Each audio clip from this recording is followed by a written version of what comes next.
They say every tragedy leaves behind questions, but this one leaves behind an avalanche of doubts, contradictions, and silences so loud they almost feel deliberate. Tonight, we're not just revisiting a death, we're confronting a story that refuses to make sense, where every detail seems to point in one direction publicly, yet pulls us toward another truth entirely when we dare to look closer. Charlie's death should have been straightforward. A nation should have rallied around answers, justice, and clarity. Instead, we're left with a case that feels stitched together with missing threads. And from the very first moment, something felt wrong. Why wasn't there an ambulance on standby? Why were emergency medical protocols ignored at an event of this scale? EMTs have come forward saying it's unheard of. For local performers, even unknown rappers, ambulances are required. Yet here, for a political figure with a massive audience, that safety net wasn't there. Are we expected to believe this was negligence, or was it intentional? Because if you remove the very first line of protection, the chance to save a life, you've already changed the outcome of the story. And then the authorities handed us a suspect, Tyler Robinson. But the more you examine the case against him, the more it feels off. The car wreck video is a perfect example. He clearly says the word vehicle. It's on tape. People heard it. Yet Candace looked into the camera and told her audience otherwise, insisting he didn't say it. Why? Why mislead when the evidence is right there? So you're heading from that rightmost through lane through the intersection. Okay. And maybe a second or so before I reached the intersection, the light changed yellow. Okay, do you remember looking at the light? Yeah, I was looking up at the light just before getting there.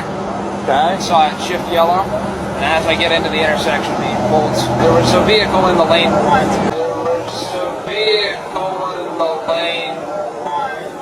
Between like the leftmost through lane, that was forward some.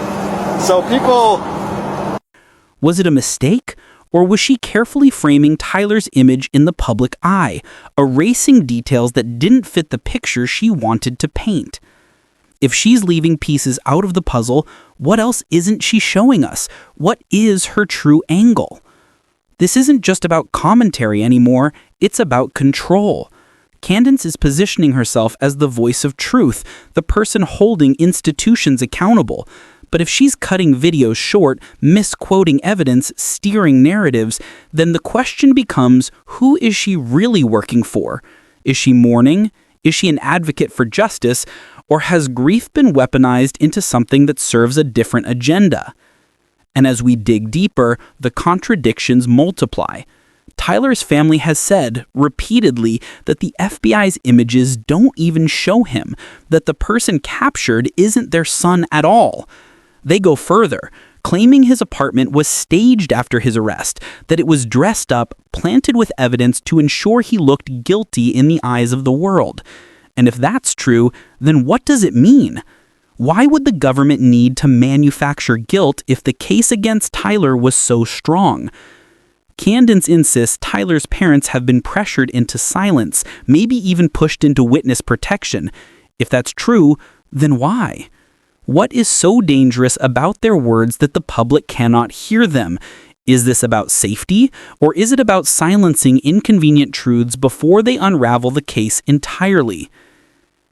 And just when you think this couldn't get more complicated, there's Erica, the woman closest to Charlie, the person whose grief should have anchored the public, showing the pain and devastation of this loss. But instead, the public looked at her, and many didn't see what they expected.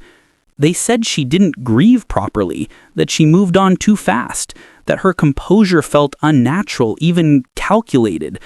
But here's the uncomfortable part. Who gets to decide how someone should grieve? And yet, if Erica's behavior doesn't align with society's expectations of mourning, does that make her suspicious? Or does it make us guilty for demanding grief look a certain way? Still, the whispers won't go away. Some say Erica's reaction doesn't just seem strong, it seems too strong, too quick, as though the tragedy didn't shake her the way it should have. And if that's true, does that mean she knew more than she let on? Does it mean she was prepared for what happened in a way the rest of us weren't? People are asking whether Erica's calmness is a shield or a sign that the story we've been told isn't the real story at all.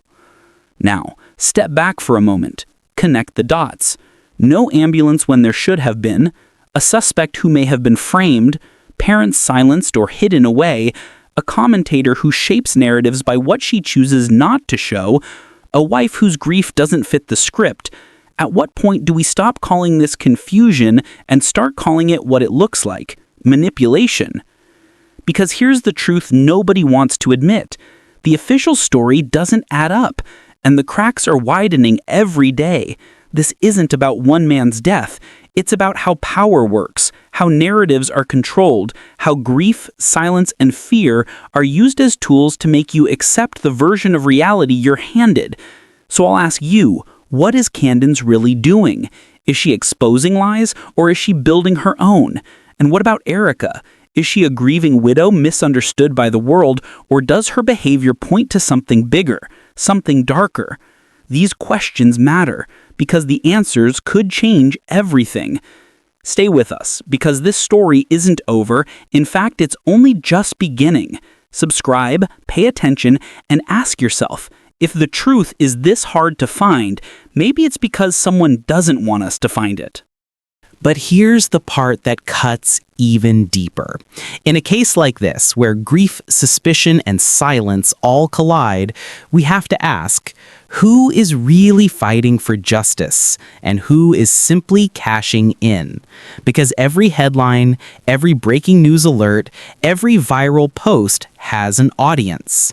Every narrative, every opinion, every carefully edited clip drives clicks, views, engagement.